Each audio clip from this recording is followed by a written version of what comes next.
Bonjour à toutes et à tous, donc nouvelle vidéo top 100, le numéro 30, et donc je vais vous parler de l'album de John Paul Jones, The Thunder Thief.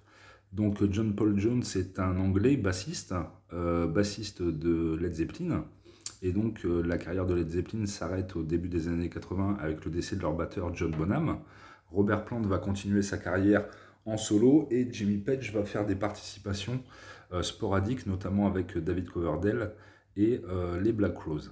Donc John Paul Jones sort un album solo, celui-ci c'est son deuxième album solo. Et donc comment j'ai connu cet album, parce que c'est complètement obscur dans l'histoire de la musique.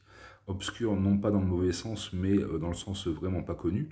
C'est-à-dire que quand j'étais disquaire, j'avais un collègue qui aimait beaucoup la musique aussi, et on discutait de la Zeppelin, et je lui parle donc de la carrière solo de Robert Plant et de Jimmy Page, en ayant omis John Paul Jones, parce que je ne savais pas qu'il avait sorti deux albums solo, donc The Thunder Thief est son second album solo, et il me dit tu devrais écouter, c'est vraiment incroyable ce qu'il a fait sur cet album. Donc du coup il me le prête.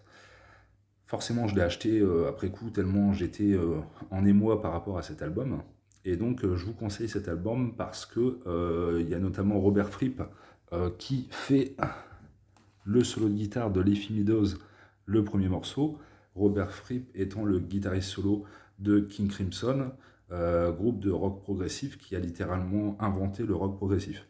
Donc Robert Fripp, c'est un guitariste adoubé par la critique et par le public, donc excusez du peu le talent de ce bonhomme.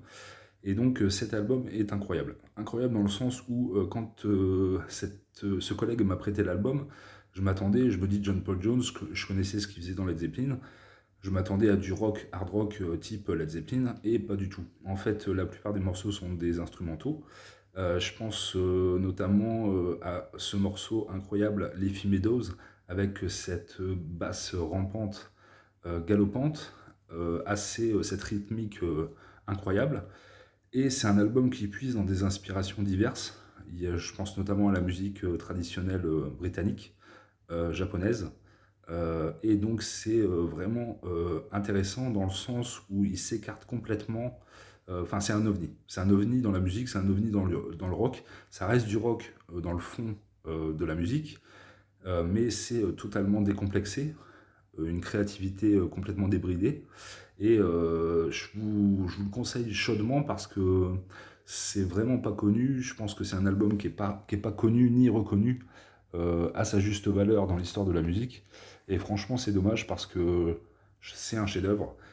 C'est un chef-d'œuvre oublié, oublié dès sa sortie, parce que je pense qu'il n'en a pas vendu des caisses.